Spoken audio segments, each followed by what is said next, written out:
오늘 아침 우리에게 주시는 하나님 말씀은 고린도전서 14장 20절에서 40절까지의 말씀입니다.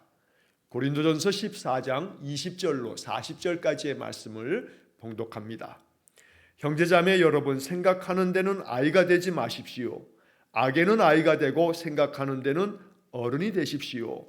율법에 이렇게 기록되어 있습니다. 주님께서 말씀하시기를 내가 방언을 하는 사람의 혀와 딴 나라의 사람의 입술로 이 백성에게 말할지라도 그들은 나의 말을 듣지 않을 것이다 하셨습니다.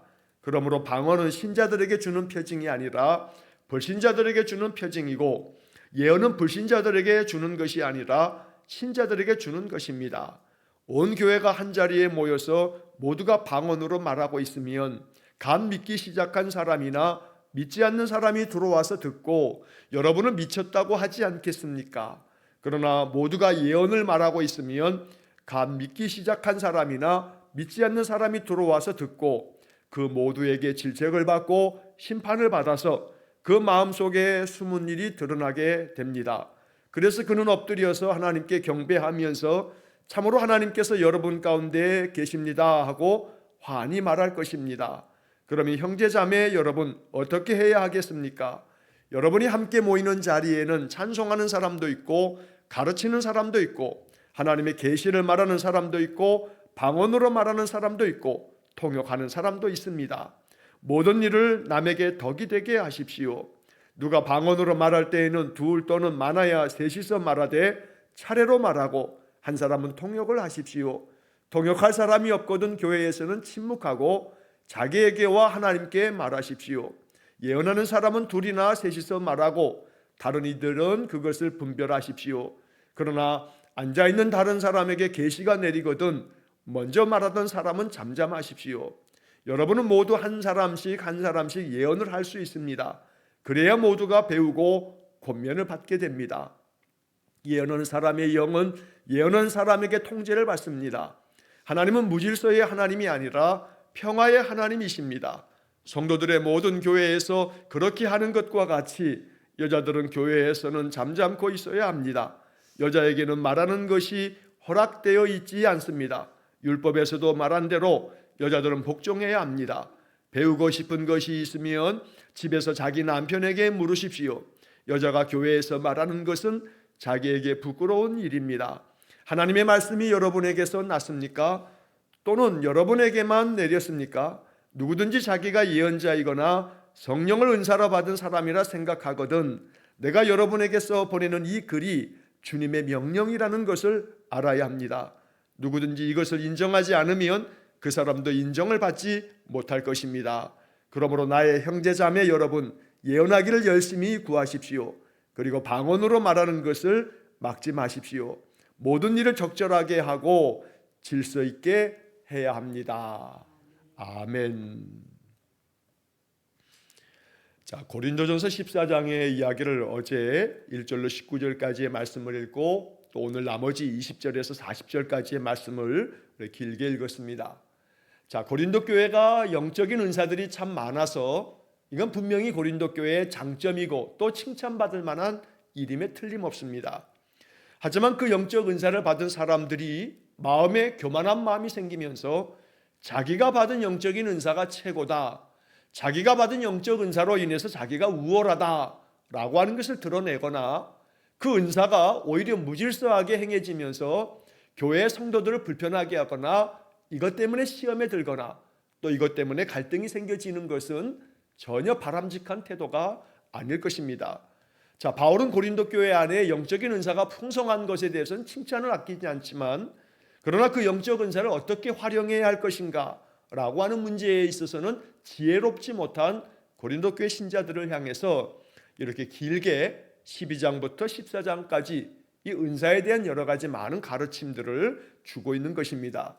자, 특별히 고린도 교회 안에 여러 가지 많은 은사들 중에 이 방언의 은사의 문제 때문에 교회가 여러 가지 시끄러워서 바울은 특별히 그 가운데서도 방언의 은사에 대한 것들은 어떻게 해야 하는가라고 하는 이야기를 하면서 이것과 더불어 방언을 할 때에 그 방언을 하는 것을 부정적으로 생각하거나 금지되어야 한다고 말하지 않고 방언을 받기를 힘쓰라고 또 이야기하면서 그러나 1만 마디의 방언보다는 우리가 분별하여 알아들을 수 있는 5마디의 깨우친 마음으로 전하는 예언의 은사를 받는 것을 더 열망하라 라고 하는 이야기를 어제 본문에서도 우리가 읽은 바 있습니다.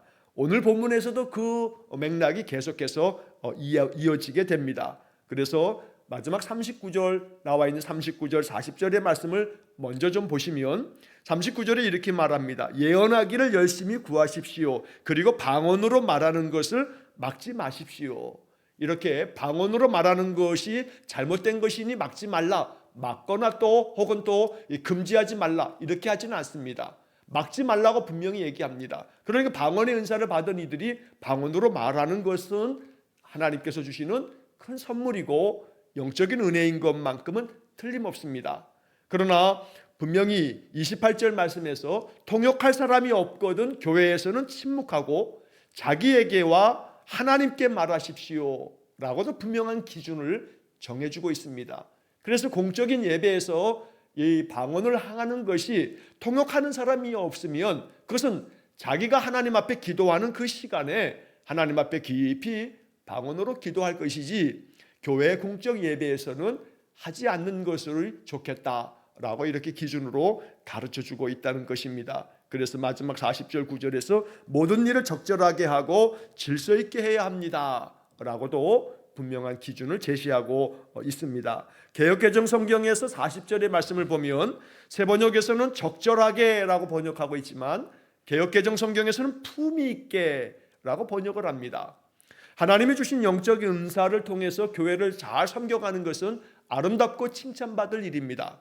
그러나 그것을 시적절하게 때에 맞게 그 은사가 활용되어져야 되겠고 개역개정 성경의 번역처럼 품위 있게 이것이 사용되지 않으면 오히려 그것으로 인하여서 시끄러워지거나 또 많은 사람들의 마음에 불편함과 번거로움을 끼친다라고 한다면 이건 결코 품위 있는 행동이 되지 않기 때문에 모든 은사들을 질서정연하게, 그래서 오늘 본문의 말씀에서 27절 말씀에서도 누가 방언을 말할 때에는 둘 또는 많아야 셋이서 말을 하되 이것조차도 차례로 말하고 한 사람은 통역을 해라. 이 사람 저 사람이 동시에 방언으로 기도한다고 알아들을 수 없는 많은 소리를 계속해서 큰 소리로 기도를 한다면 그러면 무슨 소리도 알아들을 수도 없는데 동시다발적으로 그렇게 하는 것은 교회 공적 예배를 심각하게 훼손하는 일이 되니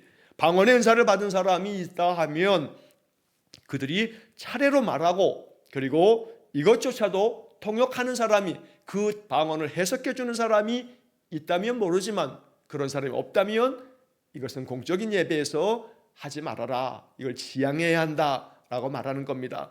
반면에 29절의 말씀에서도 보이는 것처럼 예언하는 사람들조차도 둘이나 셋이서 말하게 되고 다른 이들이 그것을 또 분별하면서 이때 예언하는 사람도 역시 마찬가지로 31절 말씀에 보면 여러분은 모두 한 사람씩 예언을 할 수 있습니다 라고 이렇게 제시합니다. 방언할 때도 마찬가지고 예언할 때도 마찬가지입니다. 동시다발적으로 내가 이렇게 예언의 은혜를 받았다 하면서 예언을 한다 하면서 모든 사람들이 이야기를 한다면 시끄러운 소음이 될 겁니다. 그래서 한 사람씩 예언을 하고 그래야 모두가 배우고 권면을 받게 된다라고 바울은 분명하게 은사를 어떻게 활용해야 되는가, 질서 있게 은사를 활용하고 적절하게 품위 있게 이 은사를 통해서 교회를 건강하게 세워가야 한다라고 말하고 있다는 겁니다. 여기 예언의 은사에 대한 이야기를 하면서 31절에서 바울은 또다시 한번 분명하게 이러한 이 가이드를 하고 있습니다.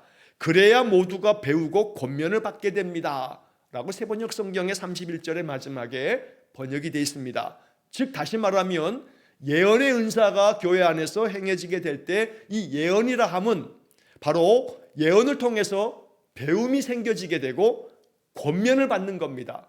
그러니까 이 예언은 앞으로 이런 일이 벌어질 거야 하고 미래의 일을 이야기하는 그런 것이 아니라 성도들은 말씀 안에서 잘 가르쳐서 말씀이 이러하다, 이 말씀을 통해서 우리는 교훈을 받고 이 말씀을 통해서 더러는 또 우리 스스로를 돌아보면서 경계하고 또 책망을 받고 그래서 이 말씀 앞에서 우리는 또 회개해야 할 것은 회개하고 이래야 한다라고 하는 것을 듣게 됐을 때, 그런 예언의 말씀을 들으면 그 들은 말씀을 통해서 우리가 배움을 얻게 되고 권면을 받으면 그 권면 받은 대로 우리 자신을 고쳐나가는 것, 이것이 예언의 은사가 활용되어지는 것이라고 바울이 가르쳐주고 있다는 것입니다.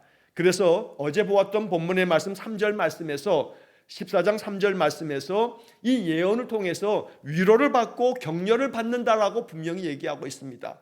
그러니까 예언은 사람을 위로하고 또 격려하고 또 사람들을 잘 사랑 가운데서 가르치고 권면하는 것이 예언의 은사다라고 하는 것을 14장에서 분명히 알려주고 있습니다.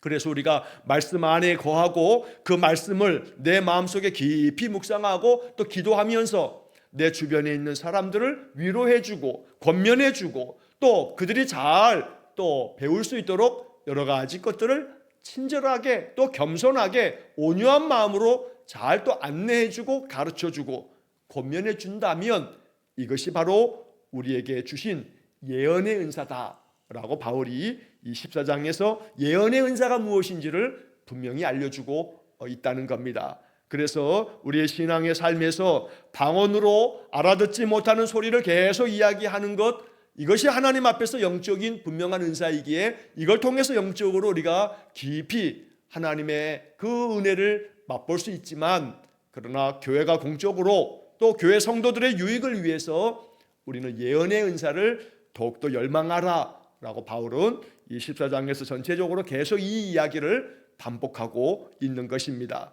자, 오늘 본문의 이야기의 말씀들을 한번 묵상해 봅니다. 20절 말씀에 보면 형제자매 여러분, 생각하는 데는 아이가 되지 마십시오. 악에는 아이가 되고 생각하는 데는 어른이 되십시오. 새번역 성경은 여기서 생각하는 데는 이렇게 번역하지만 개역개정 성경에서는 지혜에는 이라고 번역합니다.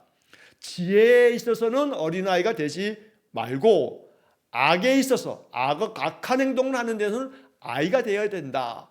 그리고 오히려 지혜에 있어서는 장성한 사람이 되라 라고 개역개정 성경은 번역합니다.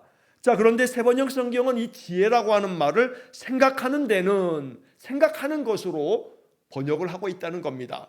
그래서 우리가 여러 번역 성경들을 이렇게 같이 읽어가는 것이 말씀 묵상을 더 깊이 하는 아주 좋은 방법이 됩니다.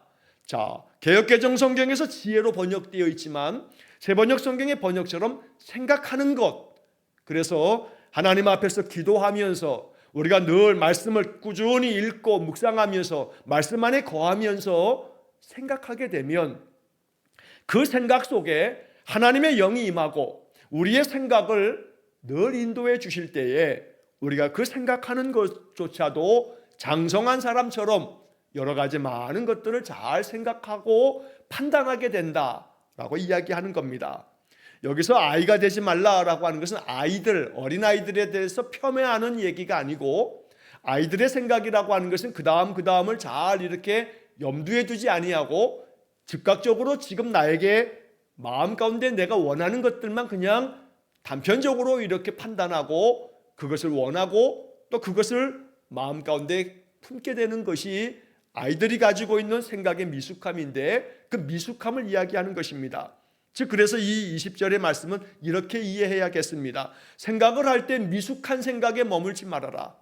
오히려 더 성숙하게 생각할 수 있도록 그렇게 해야 한다라고 말하는 겁니다. 우리의 생각이 더욱더 성숙되어지기를 원합니다. 그래서 여러 가지 많은 것들을 배려할 줄 알고 더 심사숙고할 줄 아는 그런 지혜로운 마음이 있어야겠습니다. 자, 이렇게 얘기하는 까닭은 교회 안에서 은사를 활용할 때 내가 받은 은사가 더 크다, 내가 받은 은사가 더 중요하다 이렇게 하지 말고 오히려 겸손한 마음으로 내가 받은 이 은사는 섬기기 위해서 주신 은사이니 내가 어찌하면 더 잘 섬길 수 있을까라고 하는 것을 깊이 생각한다면 이것이 지혜로운 사람이며 믿음의 사람이고 영적인 은사를 잘 활용하는 사람이라 바울은 이러한 이야기를 이 14장에서도 가르치고 있는 겁니다. 자, 여기 21절의 말씀은 해석이 좀 필요한데, 율법에 이렇게 기록되어 있습니다. 주님께서 말씀하시기를 내가 방언을 하는 사람의 혀와 딴 나라 사람의 입술로 이 백성에게 말할지라도 그들은 나의 말을 듣지 않을 것이다 하셨습니다. 자, 이게 지금 무슨 얘기냐면 율법에 이렇게 기록되어 있다라고 말하는데, 이 이야기는 이사야 28장 11절과 12절의 이야기를 바울이 차용을 한 겁니다. 그러니까 무슨 얘기냐면, 여기 지금 이렇게 세번역 성경은 따옴표가 되어 있습니다. 내가 방언을 하는 사람의 혀와 딴 나라 사람의 입술로 이 백성에게 말할지라도 그들은 나의 말을 듣지 않을 것이다. 사실은 이 이야기는 방언에 관한 이야기의 지금 맥락 속에서 바울이 사용하고 있지만, 이것이 이사야 28장 11절 12절에 나오는 얘기인데, 이사야 선지자가 얘기할 때는 이런 맥락에서 얘기한 겁니다. 자, 하나님께서 이 북이스라엘에 대해서 아수르에 의해서 망하게 될 거다. 너희들이 하나님을 계속 등지고 악을 행하면 하나님의 심판을 받을 거야 라고 하는 것이 이사야 선지자의 이 예언의 말씀들이었습니다. 그래서 이사야 선지자는 하나님의 말씀을 받아서 이 말씀을 선포하면서 하나님께서 말씀을 하셨다. 내가 방언을 하는 사람의 혀와, 여기서 내가는 하나님인데, 하나님이 방언을 하는 사람의 혀와 딴 나라 사람의 입술로 이 백성에게 말할지라도, 여기서 딴 나라 사람의 입술, 이 딴 나라는 아수르를 지칭하는 겁니다. 그래서 방언이라고 하는 것은 우리가 사용하지 않는 우리의 말이 아닌 다른 사람의 말을 방언이라고 이렇게 표현하고 있는 겁니다. 그러니까 지금 12장부터 이어지고 있는 성령의 은사로서의 방언이 아닌 이사야 선지자가 말했던 이 얘기는 우리나라 사람들이 사용하는 말이 아닌 다른 사람들의 그 말들, 그래서 딴 나라 사람의 사람의 입술에서 나오는 말, 즉 아수르 사람들을 통해서 내가 이 백성을 징계하고 심판하겠다 해도 그들은 나의 말을 듣지 않을 거다. 여기서 그들은 바로 북이스라엘 사람들을 말하는 겁니다. 이스라엘 사람들이 하나님 말씀을 듣지 않을 거다. 아무리 하나님이 이방의 나라 방언을 하고 딴 나라 사람들의 말을 하고 있는 사람들이 아무리 얘기해도, 아무리 그들을 징계의 도구로 사용해도 이스라엘 사람들이 하나님 말씀을 듣지 않을 거다라고 이사야 선지자가 예언을 했는데, 이것을 바울이 이제 차용을 하면서 뭐라고 얘기하냐면 22절에 방언은 신자들에게 주는 표징이 아니라 불신자들에게 주는 표징이다. 예언은 불신자들에게 주는 것이 아니라 신자들에게 주는 것이다. 여기서 말하는 것은 마치 북이스라엘이 이사야 선지자가 얘기해도 믿지 않는 것처럼, 불신자가 된 것처럼, 그래서 방언이라고 하는 것은 하나님께서 방언의 은사, 이 표징을 통해서 믿지 않는 자들로 하여금 하나님의 영이 임함으로 인해서 하나님께서 우리에게 말씀하고 계시는구나 라고 하는 것을 알아차리기 위해서 이렇게 방언의 은사를 주시는 것이다 라고 이야기를 하는 겁니다. 즉 믿는 사람, 여기서 불신자, 신자라고 하는 것은 신앙생활을 하고 있는 사람들, 이건 신자고, 그렇지 않은 사람은 불신자고, 이런 것이 아니라 신앙생활을 하고 있다고는 하지만 믿음으로 받아들이지 않는 사람들은 불신자인 겁니다. 즉 이스라엘 사람들은 하나님의 백성이라고 지칭하지만 스스로 자기들은 선택된 백성이라고 말하지만, 하나님이 아무리 이방의 아수르를 통해서 심판의 경고를 날려도 그들이 받아들이지 않는다, 믿지 않는다, 그들을 불신자라고 이렇게 지칭하는 겁니다. 다시 말해서 하나님에 대한 믿음이, 그리스도 예수님에 대한 믿음이 온전하게 깊이 성숙되지 않은 사람들에게, 그들에게 하나님께서 방언의 은사를 주심으로써 그들로 하여금 그 표징으로 인해서 하나님을 알게 하고 하나님께로 나아가게 만드는 것이 방언이다 라고 얘기하는 겁니다. 제가 지난 주일 우리 싱얼롱 스쿨에서 그런 말씀을 드렸는데, 옛날에 저희 어머니가 맨 처음 예수를 믿을 때, 사실은 저희 어머니는 서울분이기 때문에, 그리고 아주 깍쟁이 같은 서울분입니다. 그래서 매우 생각에 있어서도 기독교를 처음 받아들이고 이제 교회를 처음 출석하기 시작하기 얼마 지나지 않아서 이것저것 여러 가지 많은 그 신앙의 내용들이 마음속에 받아들여지지 않으면 항상 유보적인 태도를 갖게 되는데, 그러나 어느 예배 집회에서 우리 어머니에게 방언의 은사가 임한 겁니다. 그래서 굉장히 이성적인 사람이 자기의 이 안에 하나님의 영이 임하면서 자기도 모르는 사이에 자기도 알아듣지 못할 만한 소리가 막 튀어나오면서 방언을 하게 되자 그것이 사실은 좀 충격이 되기도 했습니다. 그러나 그 방언의 은사가 불신자와 같았던, 교회는 출석하지만 예수를 구주로 믿는 그 믿음이 깊지 않았던 저희 어머니에게는 그 방언의 은사가 그 불신자와 같은 우리 어머니의 마음속에 그것이 하나님의 놀라운 그 은혜로 표징이 되었던 겁니다. 그래서 신앙의 길이 오히려 더 깊어지는 그런 기회가 되었던 겁니다. 여기 지금 22절의 이야기는 바로 그걸 얘기하는 겁니다. 방언은 신자들에게 주는 표징이 아니라 불신자들에게 주는 표징이다. 이 불신자는 교회도 나오지도 않고 전혀 기독교를 배척하는 그런 불신자가 아니고 교회를 나온다고는 하나 그러나 예수를 정말로 구주로 믿는 영적인 그런 체험이 없는 그런 사람들에게 이 방언의 은사를 통해서 영적 체험이 되어지게끔 만드는 것이다 라고 하는 그런 맥락 속에서 22절을 이해해야 합니다. 자, 반면에 예언은 불신자에게 주는 것이 아니라 신자들에게 주는 것이다. 그래서 이 예언을 통해서 믿음 안에 있는 사람들이 더욱더 위로받고 격려받고 그리고 31절에서 좀 전에 보았던 것처럼 배움을 받고 권면을 받음으로써 자신의 허물과 죄까지도 오히려 돌아볼 줄 아는, 그래서 이 예언의 은사는 믿음에 있는 사람에게 더욱더 그 믿음을 깊게 만드는 그런 역할을 하게 된다라고 이야기를 하는 겁니다. 자, 그래서 23절에 이어지는 말씀에서 온 교회가 한자리에 모여 있는데 모두가 다 방언으로 말하면 서로 알아들을 수 없는 그런 이상한 소리 때문에 아마도 처음 믿기 시작한 사람이나 믿지 않는 사람들이 들어와서 이 모습을 보게 되면 여러분들에게 저 사람들 다 미쳤다, 광신자들이구나 라고 하지 않겠느냐. 바울은 이렇게 말하는 겁니다.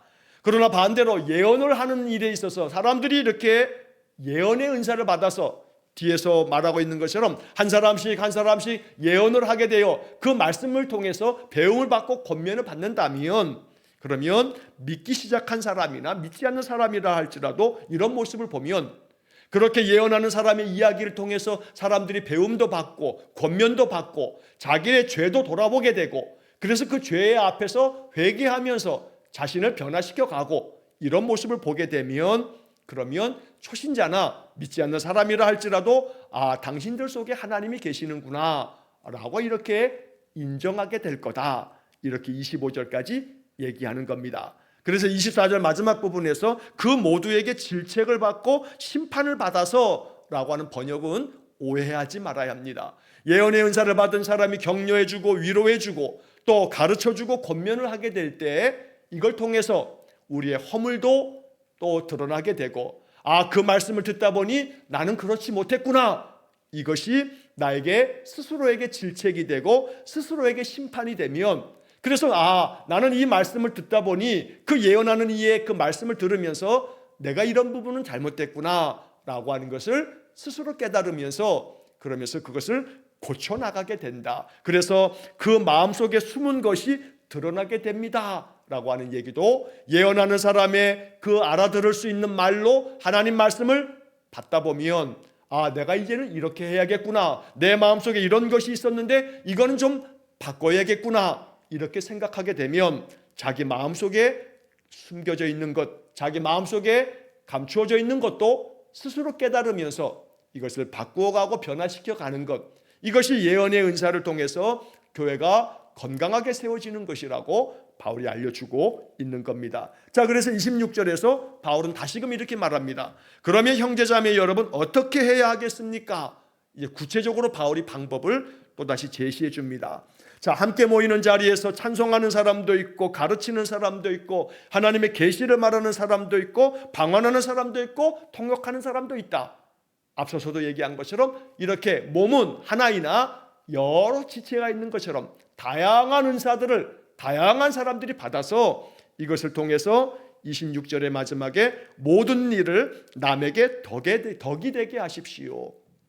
결국 은사는 나를 위해서 주신 것이 아니라 교회 공동체와 성도들을 섬기기 위해서 주신 것이니 바울은 여기서 또 한 번 모든 일을 남에게 덕이 되게 하십시오. 다른 사람이 신앙 안에서 깊이 세워져 가도록 돕기 위해서 하나님 우리에게 은사를 주시는 것이라 라고 말하면서 27절 이하의 말씀에서 앞서 말씀드린 것처럼 방언을 말할 때는 둘 또는 셋이서 이렇게 방언을 하고 차례대로 말하고 한 사람이 통역을 해야 하고 통역하는 사람이 없으면 교회에서는 침묵하고 자기가 하나님 앞에서 기도할 때 그때 방언으로 기도하라 라고 제시합니다. 예언을 할 때도 역시 마찬가지로 둘이나 셋이서 말하고 다른 이들은 그것을 분별하십시오. 여기 세번역 성경의 29절 마지막 부분을 유념해서 우리가 읽어야 합니다. 예언하는 사람들이 예언을 하게 됐을 때 다른 사람들은 그것을 분별하십시오.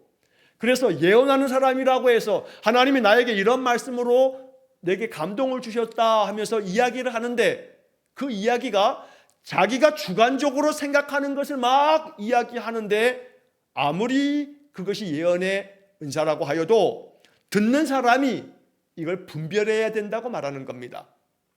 예언의 은사를 받았다고 무조건 그 영을 믿어서는 안 되는 겁니다. 스스로는 예언의 은사를 받았다 하지만 그 말씀을 듣다 보니 성경적이지 않고 자기의 주관적인 판단을 그냥 계속 주장하는 것이 된다면 이 예언을 듣는 사람은 분별을 하여서 저것이 성경적인가, 성경의 이야기를 바르게 풀어서 우리에게 전하여 주는 말씀인가 라고 하는 것을 다른 사람들은 그것을 들으면서 예언의 은사를 분별하십시오 라고 바울은 제시하는 겁니다. 그래서 이것이 바울이 이 은사에 대한 부분에서 아주 굉장히 조화롭고 균형 있게 바른 신학적인 그런 입장을 우리에게 알려주고 있습니다. 자, 이렇게 해서 예언에 대한 이야기까지를 하면서 이제 32절에 보면 예언하는 사람의 영은 예언하는 사람에게 통제를 받습니다. 이 말도 예언하는 사람이 이렇게 이야기를 하나님의 말씀을 전하게 될 때 위로와 격려와 권면과 가르침을 베풀 때 또 다른 사람이 또 그것들을 또 이야기하면서 서로가 서로에게 통제를 받는다고 했지만 내가 전하는 이야기가 바르지 않다면 다른 사람을 통해서 이것이 수정되고 교정되어지도록 그렇게 예언의 은사가 여러 사람들을 통해서 오히려 더 균형 있게 올바르게 선포되어야 한다라는 얘기를 통제를 받는다라는 말로 이렇게 이야기를 하고 있는 겁니다. 자, 그래서 33절에 하나님은 무질서의 하나님이 아니라 평화의 하나님이십니다. 질서 있게 교회 안에서 은사를 활용해야 할 것이지 내가 받은 이 예언의 은사가 하나님께서 직접 주신 더 계시의 말씀이라고 하면서 자기만을 주장하는 것은 옳지 못하다. 오히려 스스로 서로 분별하면서 다른 사람의 이 말씀을 통해서도 우리가 잘 지혜롭게 배우는, 그래서 서로가 서로를 통제를 받는다라고 이렇게 번역되어서 오해를 살 수가 있는데 이것은 모든 사람들이 서로의 말씀들을 통해서 서로에게 배움을 받아야 한다라는 이야기로 이해할 때 무질서하게 행하지 말고 질서 있게 교회 안에서 은사가 활용되어야 한다. 자, 한편 34절과 35절은 오해를 불러일으키는 말씀이고 동시에 이 34절, 이 35절 때문에 오늘 현대 기독교회 안에서도 이것을 문자주의적으로 해석하는 그런 교단이나 교파들이 있습니다. 그건 신학적인 오류입니다. 잘못되었다는 겁니다. 자, 여자들은 교회에서 잠자코 있어야 합니다. 여자에게는 말하는 것이 허락되어 있지 않습니다. 율법에서도 말한 대로 여자들은 복종해야 합니다. 배우고 싶은 것이 있으면 집에서 자기 남편에게 물으십시오. 여자가 교회에서 말하는 것은 자기에게 부끄러운 일입니다. 이걸 그냥 문자 그대로 가지고 와서 그래서 여자들은 교회에서 잠자코 있어야 한다. 그래서 여자들은 장로의 직도 받아서는 안 되고 여자가 안수를 받아서 목사가 되는 것도 이것도 성경적이지 않다. 그 성경적이지 않다라고 하는 근거가 고린도전서 14장 34절에 여자들이 교회에서는 잠자코 있어야 한다고 말했다. 이 말씀을 그렇게 갖다가 사용하는 것은 신학적으로 잘못된 그런 성경 해석이 되는 겁니다. 그래서 문자주의, 문자 그대로 받아들이려고 하는 태도는 굉장히 주의를 기울여야 합니다. 문자적으로 받아야 될 말씀도 있고 또 그 당시 시대 상황에서 특별히 고린도 교회 안에서의 특수한 상황이 있기 때문에 이런 말씀을 했기 때문에 그것은 어떤 상황 속에서 이런 이야기를 했는가라고 하는 것을 이해해야 우리가 이런 말씀들을 바르게 해석할 수 있는 겁니다. 자, 고린도 교회 안에 은사를 받은 사람들 중에 또 교회 안에서 지금도 그렇습니다만 2000년 전도 교회 공동체 안에는 남성들보다 여성들이 많습니다. 또 은사를 받은 사람들 중에도 남성들보다는 여성들이 또 많기도 합니다. 영적인 그런 열망들이 많기 때문입니다. 자, 그러다 보니 고린도 교회 안에 있는 여자 신도들 중에서 특별히 방언의 은사를 받은 사람들이 그 방언의 은사를 받은 것을 가지고 자랑하고 그 방언의 은사를 무질서하게 사용하는 일들이 빈번했습니다. 공적 예배 시간에, 기도의 시간에도 막 서로 질서 있게 안 하고 방언으로 기도한다면서 알아듣지 못하는 소리를 계속 해대니까 이 예배가 방해가 되고 혼란스러워지는 겁니다. 그래서 그러한 여인들을 향해서 교회에서는 잠자코 있으라 라고 번역되어 있습니다만, 앞서 얘기한 것처럼 통역하는 사람이 없거든 교회에서는 침묵하고 라고 하는 이 28절에 침묵하고 라고 하는 말이 여기 34절에서는 잠자코 있어야 한다 이렇게 번역한 겁니다. 방언의 은사를 받은 여자들이, 교회 신자들이 교회 안에서 통역하는 사람이 없으면 잠잠히 있어라, 잠자코 있어라. 두세 사람이 방언을 한다 해도 차례대로 말하고 통역하는 사람이 있을 때만 방언을 해라. 이러한 고린도 교회의 그런 상황 속에서 이런 얘기가 나왔다는 겁니다. 그래서 여자에게 말하는 것이 허락되지 않았다. 율법에도 여자들은 복종해야 한다고 말했다. 이렇게 바울이 말하고 세번역 성경은 이렇게 번역하고 있지만, 여기서 말하는 율법의 이야기는 구약 성경에 결코 여자들은 복종해야 한다 라고 하는 그런 구절이 있는 것이 아니라, 창세기 3장 16절에 하와가 범죄하고 난 다음에 하와에 대해서 하나님이 징계하시면서 말씀하시기를 너는 남편을 원하고 남편은 너를 다스릴 것이니라. 창세기 3장 16절에 이런 구절이 나옵니다. 바울은 이 구절을 염두에 두면서 이렇게 말하는 겁니다. 여자가 남자의 다스림을 받아 그렇게 질서 있게 그 삶을 살아야 한다라고 하는 질서를 얘기하고 있는 겁니다. 자, 그래서 35절은 이겁니다. 배우고 싶은 것이 있으면 집에서 자기 남편에게 물어보라 라고 얘기합니다. 이 얘기는 이 여자 신도들 가운데서 이 배울 기회가 없는 사람들이 공적 예배에서 방언으로 막 소리치면서 기도하는 무질서함 뿐만 아니라 예배 중에도 이건 뭐냐 저건 뭐냐 그러면서 계속 묻는 사람들이 있었던 겁니다. 그래서 이렇게 무질서하게 예배 중간중간에 어떤 일이 있을 때마다 이건 뭐냐고 저건 뭐냐고 자꾸 묻는 사람들이 생겨지자, 물을 것이 있으면 집에서 남편에게 신앙적으로 그건 어떤 거냐고 이렇게 물어보면서 배움을 갖고, 그리고 와서 교회 공동체 안에 있어서는 질서 있게 이 교회를 이루어 가야 한다, 이런 얘기를 하고 있다는 것입니다. 그래서 34절과 35절의 이야기가 결코 문자적으로 교회 안에서 여자들은 잠자코 있으라고 했다, 또 여자들은 말하는 것이 허락되지 않았다, 이런 문자적인 해석은 우리가 바른 신학적인 해석이 못 된다라고 하는 것도 우리가 염두에 둬야겠습니다. 자, 그래서 그런 맥락 속에서 36절의 이야기가 하나님의 말씀이 여러분에게서 났습니까? 여러분에게만 내렸습니까?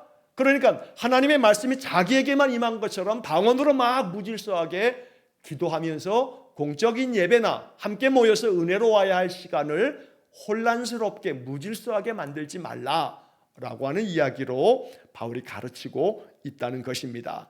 자, 그래서 마지막으로 이제 38절에서도 누구든지 이것을 인정하지 않으면 그 사람도 인정을 받지 못할 거다. 내가 이렇게 가르치는 대로 너희들이 인정하고 이 가르침을 따라서 교회 안에서 영적인 그런 사람들은 이렇게 영적인 은사를 활용하라 라고 바울이 가르쳐 주는 겁니다. 그리고 마지막 결론에서는 앞서도 말씀드린 것처럼 예언하기를 열심히 구하십시오. 그리고 방언으로 말하는 것을 막지 마십시오.